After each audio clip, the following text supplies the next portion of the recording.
Irish Illustrated's 1, 2, 3. That's one question, two analysts, and 3 minutes. And our question today is, what are realistic expectations for Ian Book in 2020? I think Book has to have a differentiator this year that he didn't necessarily have all of last year, in that he is a fifth-year senior, third-year starter.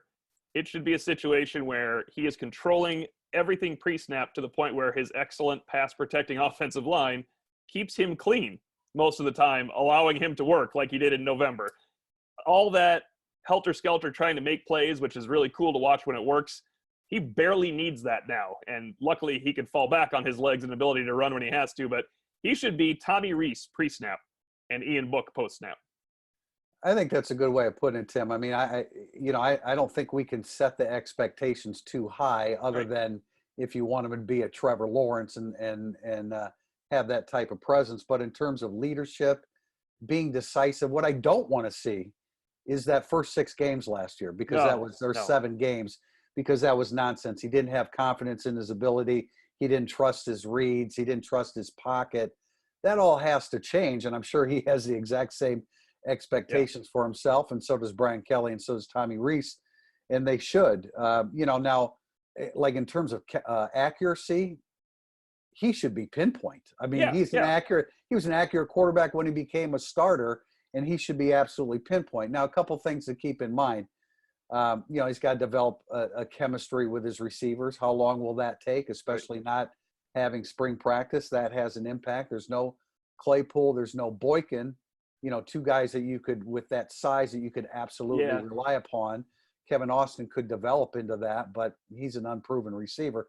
But what it all comes down to when you talk about expectations, if they beat Wisconsin or they beat Clemson, they have to win at least one of those games to stay in the running for the playoffs. The critics of Ian Book will be a little less vociferous if he can beat those teams. And I wrote down beat Wisconsin, but you're right. Let's say they lose by 1 to Wisconsin, but they upset Clemson. It's beat Wisconsin or beat Clemson. Go out there, beat USC, be a quarterback at Notre Dame that beats USC 3 times. That's something that rarely happens. I know that USC hasn't been totally great during this time, but it's still a challenge.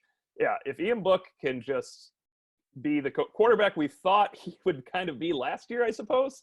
Is that fair? We thought Ian Book would be a top 10 quarterback, and I think he'll be a top 10 quarterback just simply by having total control of the offense like a veteran should, because then he allows his skills to stand out. And he does have that when it has to happen. I mean, he can make plays with his legs and make plays downfield as an athlete. Well, I mean, considering the way he played in 2018, I don't think it was unrealistic to expect him to hit the ground running. Now, Brian Kelly came to his defense many times and said, he would name how many starts he had. And I do get that too. And I also get that when you don't have a running game at Georgia, right. He's got to get some help too. He's not good enough to like win a game on his own. And I get that and understand that. And that's probably an unrealistic expectation. Yeah. But that's where they are. And that's why Brian Kelly thought that they were going to win a lot of football games in 2020 So we expect them to win games, right? I mean, win a lot of games as a starter. Now it's at least 11. It's at least 11 during the regular season. That's what what the expectation is. That's what they have to do. So that's today's one question, two analysts, 3 minutes from Irish Illustrated.